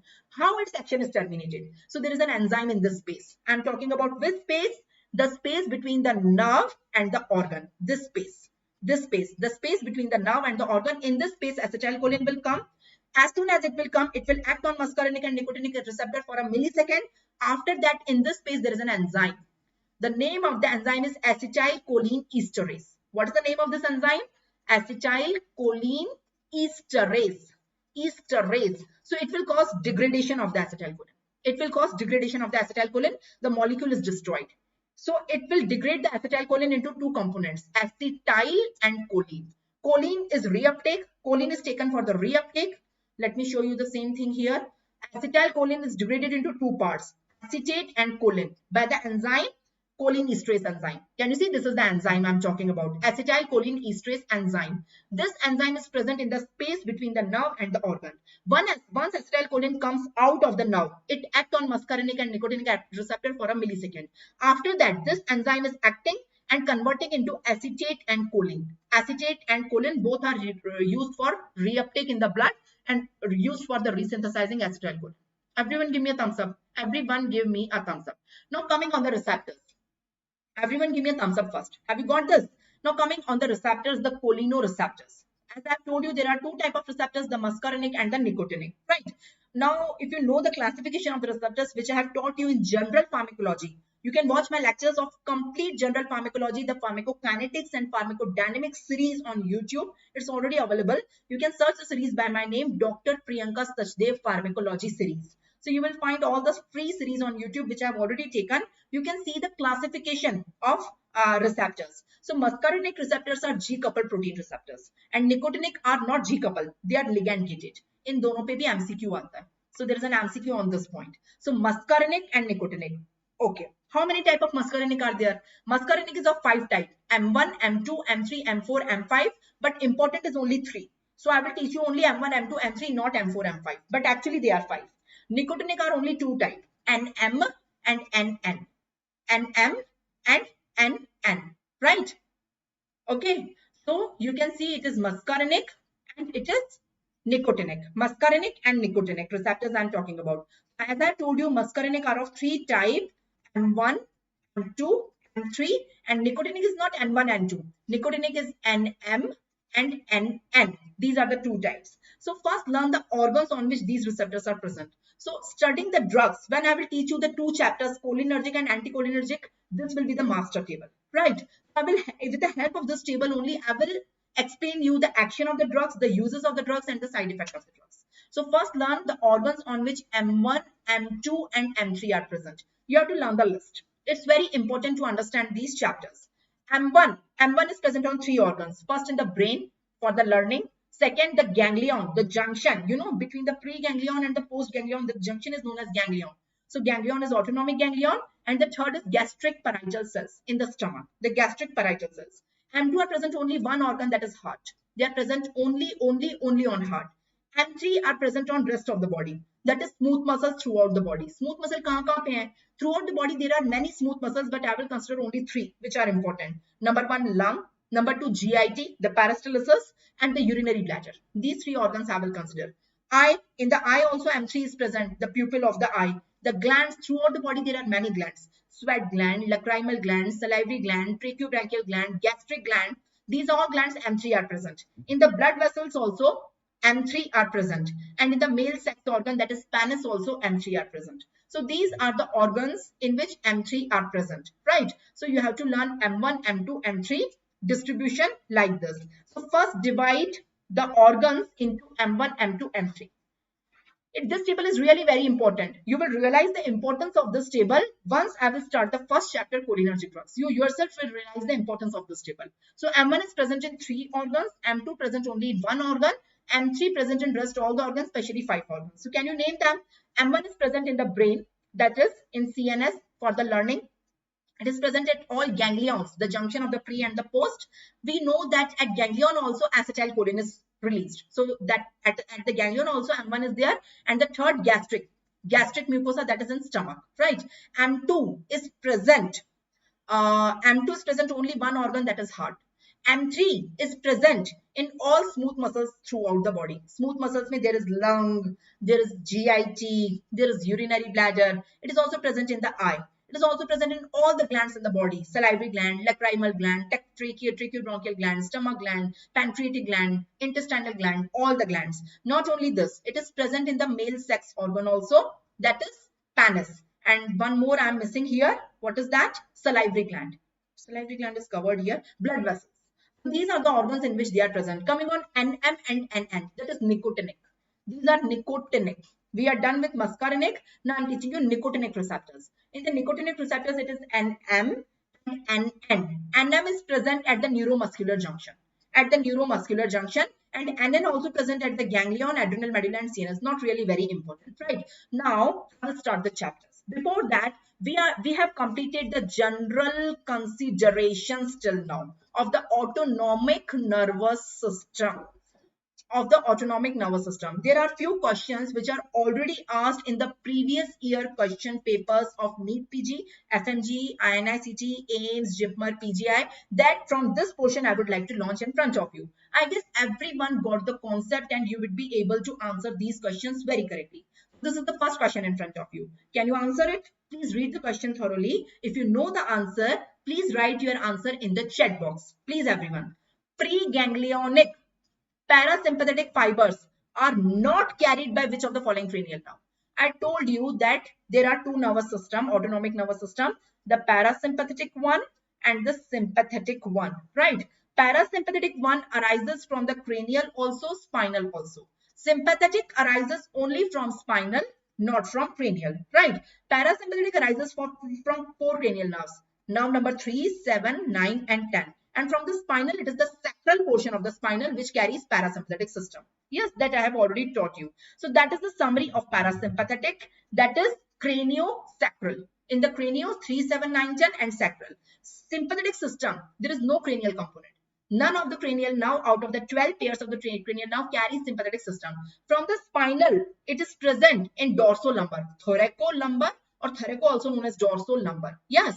Now see, I am asking the question, read the question. In the question, I am asking about the parasympathetic fibers. So study parasympathetic, don't look at the sympathetic. In the parasympathetic, I am asking about the cranial nerves. So there are 3, 7, 9, 10, 4 cranial nerves which carry parasympathetic fiber. So can I say that 3 is correct, 7 is correct and 10 is correct? This is 3, this is 7, this is 10. But 5, is it 5? No, 3, 7, 9, 10 doesn't include 5. So nerve number 5 do not carry parasympathetic fibers. So absolutely right, Priyanshi. Absolutely right. The correct answer here is B. Absolutely right. You got my point. Correct answer here is B. Shall I move to the next question? This is the next question. Can you tell me the origin of the sympathetic fibers?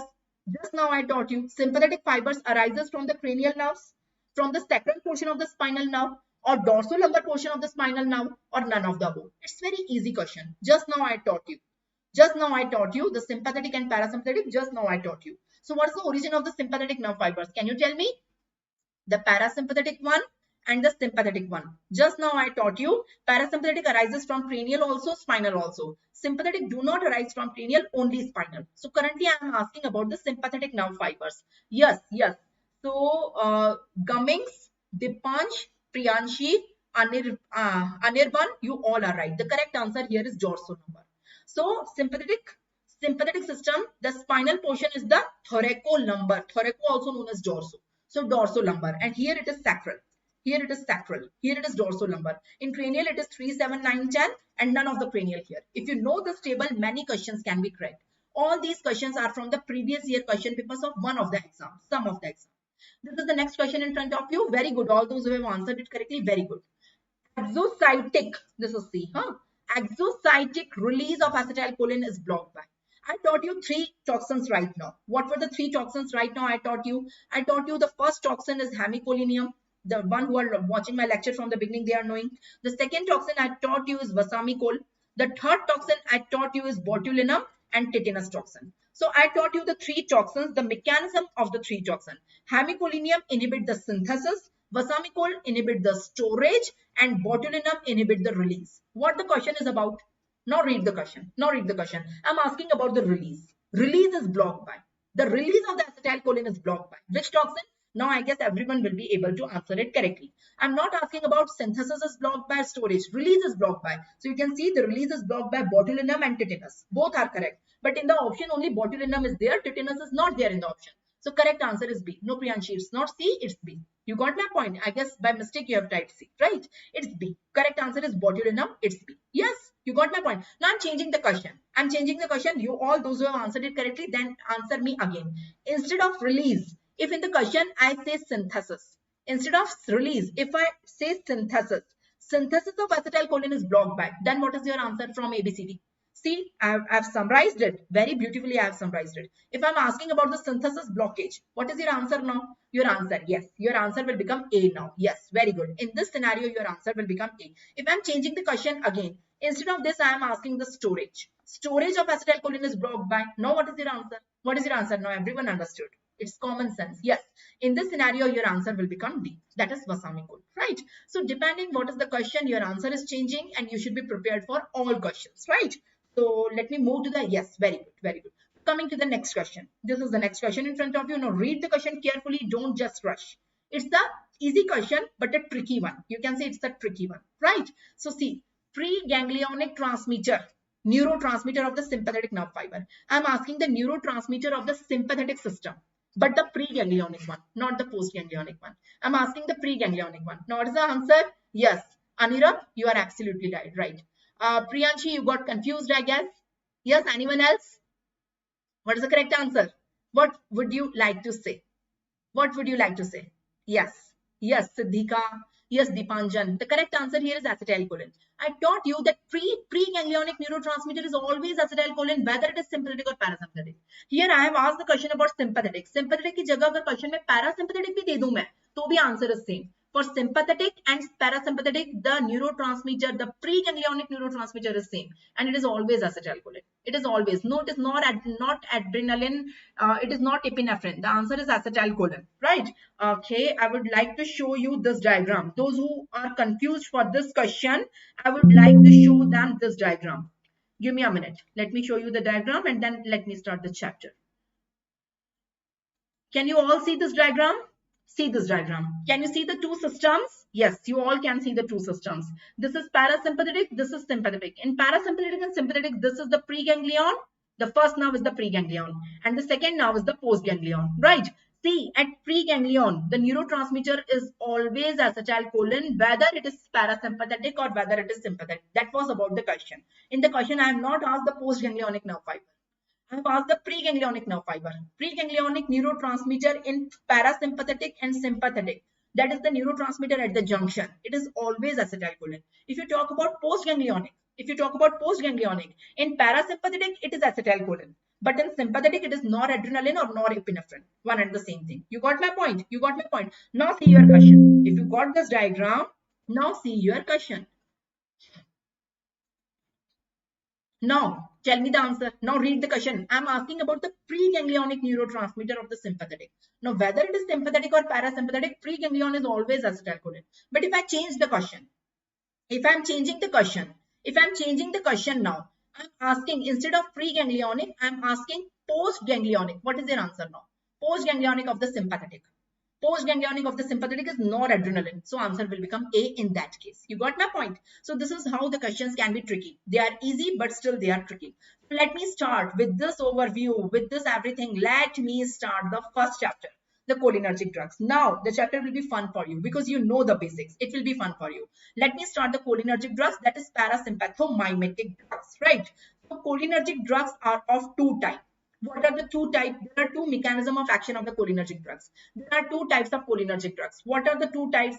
The first type is cholinergic agonist, and the second type is anticholinesterase. Both of them, what does they do? They will increase the acid. They are what I'm teaching you, parasympathomimetic drug. That is cholinergic or cholinomimetic drugs. These drugs have same action as that of acetylcholine. These drugs have same action as that of acetylcholine. Now see this diagram. In this diagram, can you see this nerve fiber? Does everyone see? It's difficult, huh? Can you see this nerve fiber? Can you see inside this nerve fiber, the acetylcholine is stored. When the wave of depolarization is coming, at that time the acetylcholine is secreted out. This acetylcholine, this is natural acetylcholine, not the drug. The natural acetylcholine is coming in the space between the nerve and the organ. The natural acetylcholine is acting on muscarinic and nicotinic receptor. The natural acetylcholine acting on muscarinic and nicotinic receptor for a few seconds, the millisecond. After that, it is destroyed by an enzyme. The name of the enzyme is acetylcholinesterase enzyme. You know, the same is shown here also in this diagram. Can you see in this diagram?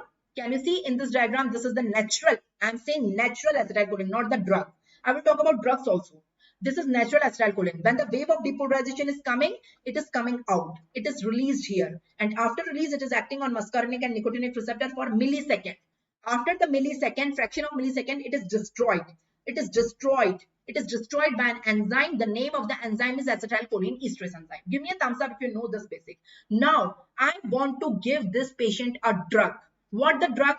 That drug increases the action of this natural acetylcholine. इसी acetylcholine को exaggerate करना है. We want to exaggerate the action of the acetylcholine. That is the mechanism of action of the drug. We want to give such a drug. You got my point? Now, you can see in this diagram, this is the drug. There are two types of drugs. Either the drug is agonist of the acetylcholine. Agonist. You know, this drug is having same structure as that of acetylcholine. So this muscarinic and nicotinic receptor will get confused. The receptors will feel that drug is acetylcholine only. The drug has same structure as that of natural acetylcholine, but the drug is artificial acetylcholine. You got my point? The drug has same structure as that of natural acetylcholine only to confuse the receptor. So just suppose I am the patient, I am taking a tablet of any cholinergic drug. So that drug is going absorbed and getting in my blood. From the blood, it is going in the space. From the blood, it is going in the space. This is the space between the nerve and the organ. Here the drug is going. This drug, this is my drug, which I have taken artificially from outside. So this drug has same structure as that of natural acetylcholine. So the drug will also act on the receptor like natural acetylcholine and exaggerate the action. Natural acetylcholine was showing its action for a fraction of millisecond. Now drug will also act on the receptor and also exaggerate the action. So the drug is known as cholinergic agonist because it is having same structure. ये हमशक्ल है acetylcholine का, natural acetylcholine का. Drug हमशक्ल है तो receptor को लगेगा कि ये ही एसिटाइलकोलिन है, लेकिन एक्चुअली वो एसिटाइलकोलिन नहीं है. तो receptor will bind with the drug and show same action as receptor show the action with acetylcholine. Receptor acetylcholine, natural acetylcholine के साथ जो भी action दिखाता है, drug के साथ bind होने पे भी वही action दिखाएगा. So in this way, the action of the acetylcholine is exaggerated. I want thumbs up from everyone. That is the first action. These drugs are known as cholinergic agonist. There are second type of drugs. What are the second type of drugs? The second type of drugs are not at all structurally similar to natural acetylcholine. Their structure is different. They are not structurally same as that of natural acetylcholine. Their structure is absolutely different. So these drugs cannot bind with muscarinic and nicotinic receptor. इनका structure एकदम अलग है. They are not at all similar. ये हमशक्ल नहीं है natural acetylcholine के. So what does they will do? They will go in the space between the nerve and the organ, and in this space the enzyme which destroys natural acetylcholine. The name of the enzyme is acetylcholine esterase. They inhibit this enzyme. They are inhibitor of acetylcholine esterase enzyme. So what will happen? What will happen? This enzyme used to destroy the natural acetylcholine, but now the enzyme is inhibited. So the natural acetylcholine will not be destroyed. It will remain there only. There is no one to destroy the natural acetylcholine. So initially, without drug, natural acetylcholine was acting on the receptors a fraction of millisecond. After that, it was destroyed by the enzyme. But now the enzyme is inhibited. So it will act for more and more and more time because there is no one to destroy the natural acetylcholine. And in this way, it is the action of acetylcholine is exaggerated. Now, everyone give me a thumbs up if you got the meaning of it. These drugs are not agonist. These are not cholinergic agonist. These drugs are known as anticholine esterase drugs. You got my point? These drugs are known as anticholine esterase drugs because they are opposing choline esterase enzyme. Choline esterase enzyme को oppose कर रहे हैं ना? This enzyme is known as choline esterase, and the drugs are inhibiting this enzyme. That's why the name of the drug is anticholine esterase drugs. So you tell me, what are the two type of cholinergic drugs? What are the two types of cholinergic drugs? Everyone first give me a thumbs up. You got it? Yes or no? What are the two type of the two type of the cholinergic drugs? The first type is cholinergic agonist. Cholinergic agonist. The first type of the drug is cholinergic agonist. And the second type of the drug is anticholine esterase. Anticholine esterase, which opposes choline esterase. Anticholine esterase are the drugs which opposes choline esterase. Give me a thumbs up. Come on. You got my point. So what is the difference between the two? What is the difference? Cholinergic agonist are the drugs which are structurally similar to natural acetylcholine, right? That's why they bind with muscarinic and nicotinic receptors in the same way as natural acetylcholine binds and exaggerate the action of natural acetylcholine.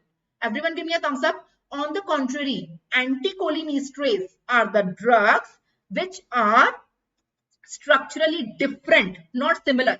They are different to acetylcholine. So they cannot bind with muscarinic and nicotinic receptor because their structure is different. So basically they inhibit the enzyme choline esterase. They inhibit the choline esterase enzyme को inhibit कर देंगे. So enzyme will not work. If the enzyme is not working, so natural acetylcholine is not destroyed. It will remain there and its action is exaggerated. In this way, they are exaggerating the action of natural acetylcholine. So can I say cholinergic agonists are the drugs which are exaggerating the action of artificial acetylcholine, and anticholine esterase are the drugs which are exaggerating the action of the natural acetylcholine by inhibiting its degradation. First, everyone give me a thumbs up, yes or no. So you got it, Nisha, Navjan, you got it, Priyanshi, Siddhika, Gamings, everyone got it. So these are the two types of cholinergic drugs. Now students have confusion that anticholine esterase are cholinergic drugs. Don't get confused. Don't go on the word anticholine esterase. These are not anticholinergic. Anticholinergic अलग chapter है. The second chapter I will teach you is anticholinergic. I am saying anticholine esterase drugs. Anticholine esterase drugs are cholinergic drugs because they are exaggerating the action of the natural acetylcholine. Everyone give me a thumbs up. So these are the two types of cholinergic drugs. First are cholinergic agonist and second are anticholine esterase drugs. So that is the two type of drugs. Now let's have a look on the classification. So all the pharma chapters, whatever the complete pharmacology I am going to teach you in the next few days.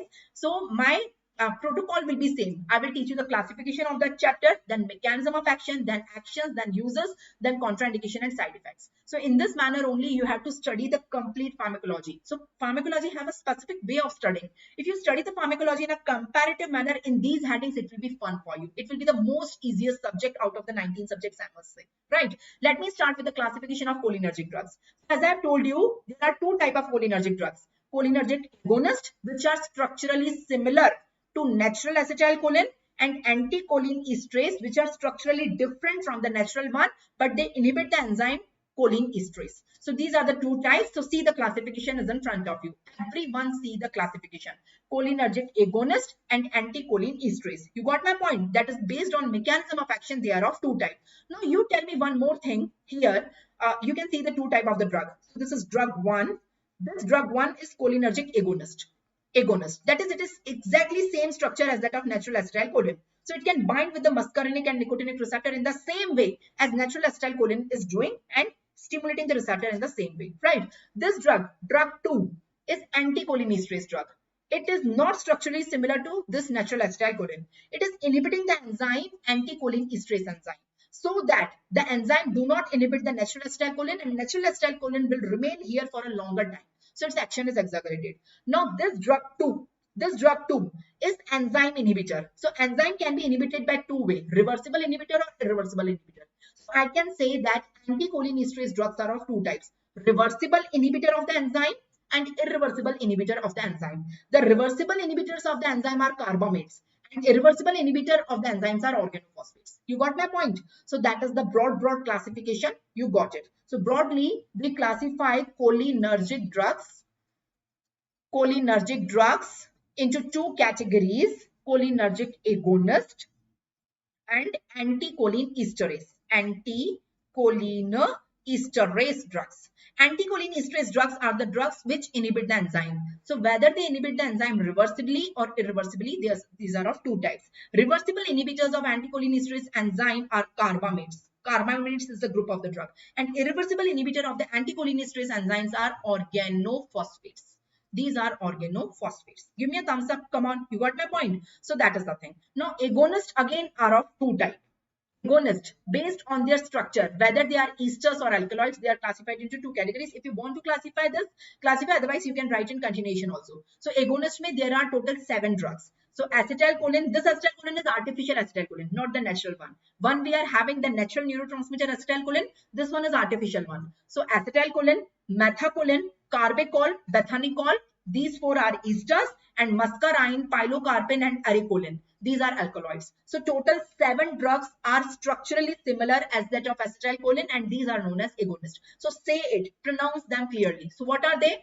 Artificial acetylcholine, methacholine, carbacholine, bethacholine, bethanechol, muscarine, pilocarpine and arecolin. These are the 7 drugs. Coming on anticholinesterase. So one which are reversible, one which are irreversible. Let's talk about the reversible.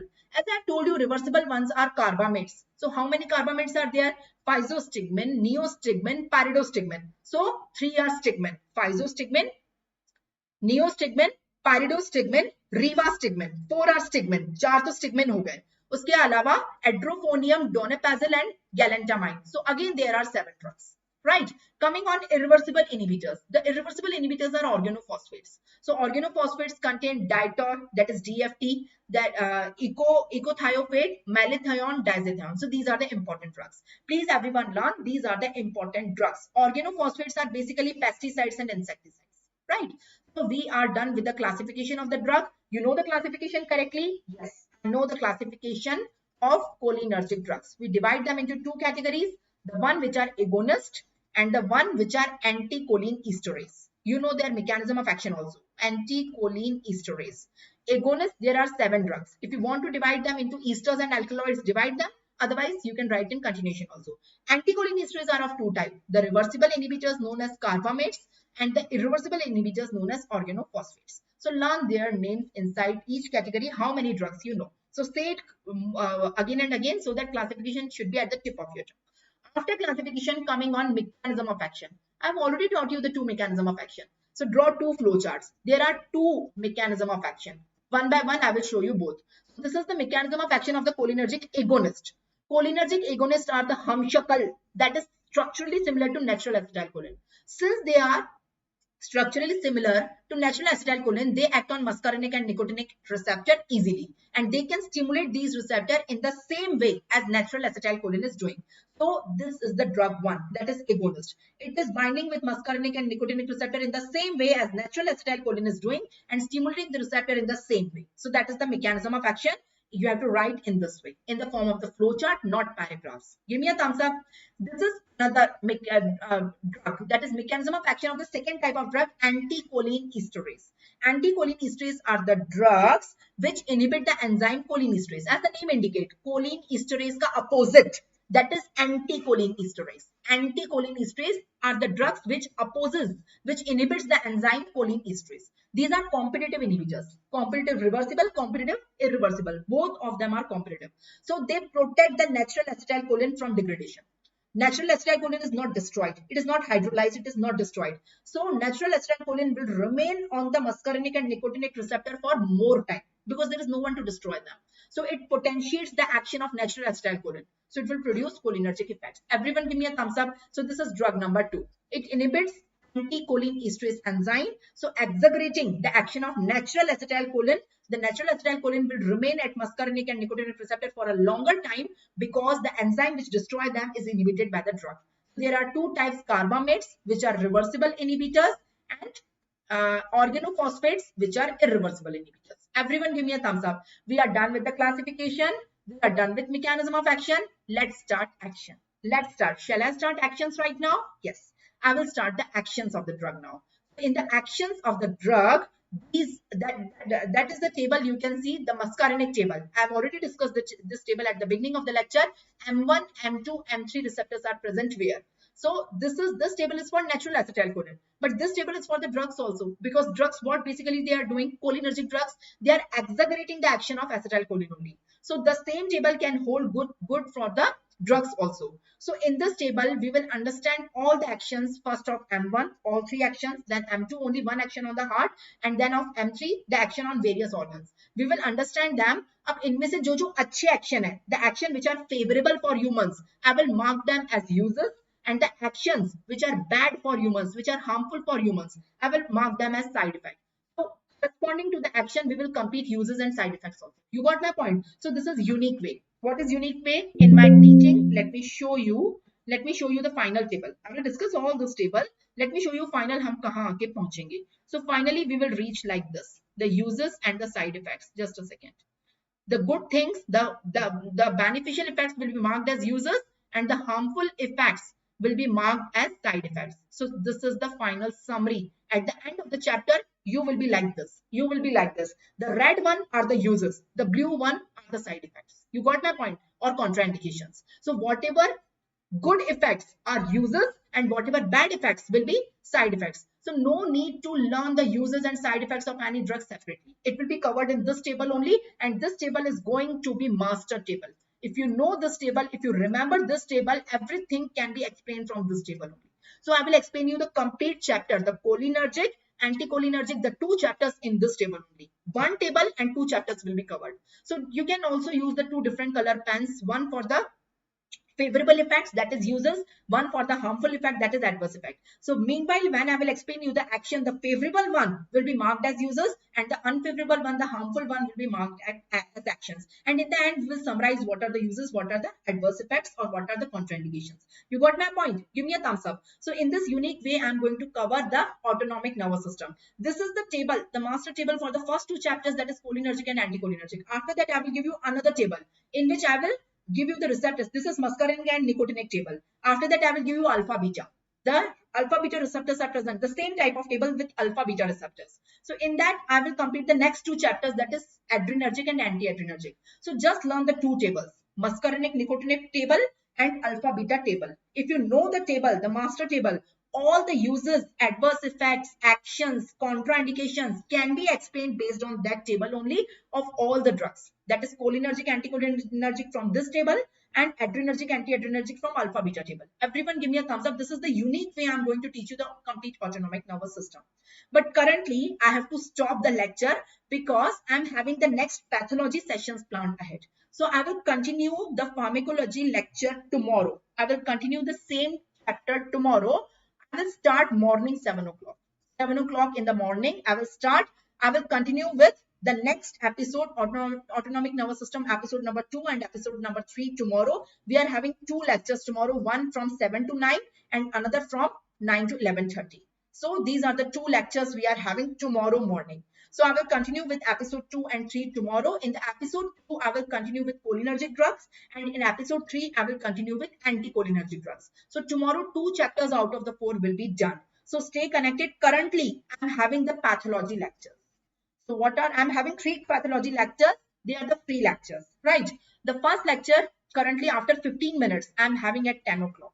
The second lecture I'm having at 11:50, and the third lecture I'm having at 12:30. So 1 hour I'm having 3 lectures right now, just after 15 minutes. The first lecture in pathology, I'm going to teach you amyloidosis. If you want to study amyloidosis from me in a unique, easy way with all the MCQs, please join the lecture. In the second lecture, I will teach you edema, complete hemodynamics edema, all types of edema, nephrogenic, nephritic, nephrotic, cardiac edema, hepatic edema, everything about edema. In the third lecture, I'm teaching you CBC, congestion, hyperemia and congestion, CBC lung, liver and spleen. So everything about the CBC, hyperemia and congestion in the third lecture. All the lectures are free like YouTube only, but they are not on YouTube. They are on Unacademy app, Unacademy Learners app. So those who are already using Unacademy Learners app, these all lectures are free there. You please go on the app. Those who are the newcomers, don't know about Unacademy Learners app, please go to the Play Store, install Unacademy Learners app. Unacademy Learners app, from there, select the category as NEET PG. Select the goal as NEET PG, and after that you can see me live there. If you are a newcomer, you will require a code to join the lectures are free, but you will require a code to join my lecture if you are a newcomer. So please note down the code. The code is Sachdev10. That's my surname, Sachdev, Sachdev. Dr. Priyanka Sachdev. Sachdev10. This is the code to join my free lectures. So please distribute this code to all the Magicos, and you all can join any free lecture present on Unacademy using this code. So please utilize this code and join me just after 10 minutes, sharp 10 a.m. right now, to study the pathology amyloidosis on the app. It's absolutely free like YouTube only. Pharmacology, autonomic nervous system, we will continue tomorrow morning 7 a.m. So study hard. Thank you for being with me. All the best. And really, I'm thankful that you have given your precious time to me. One more announcement I'm having for you guys is this, that on Unacademy, these are the new batches we have launched for 2023 NEET PG. So for the repeaters, this is the batch, and this is the fresh batch for NEET PG 2023. Once you take the subscription on Unacademy, you will be eligible for all these batches. On Unacademy, we are having 5 types of subscriptions. Plus subscription, in which you will get only Unacademy subscription. Iconic, along with Unacademy, you will get Prep Ladder also. Light subscription, you will get only test series. Unacademy Prof 1 subscription, you will get only anatomy, physiology and biochemistry, the 3 subject batch courses for the first prof students. And UPSC subscription for preparation of UPSC CMS. Now, the various plans with various duration, with various prices in each plan is given in front of you. Depending your target, what you are targeting, you want plus or iconic or only test series or prof 1 or UPSC, first select your plan. Then select the duration of your plan, what do you want. You can see the prices of all plan. Longer the duration, cheaper it is. So my advice, if you are a first prof, second prof student, go with a longer plan, 4 year, 3 year, 2 year. It will be cost effective for you per month wise. Otherwise, it's your choice. If you are not sure, you can take as small as 3-month plan also. On all the plans, if you apply my code, that is Sachdev10, my code is same, that is SACHDEV, Sachdev without space 10. You will get maximum discount, straightforward 10% discount on all the plans. So don't forget to apply the code before payment. Thank you very much. Join me for the pathology on the app. Bye-bye.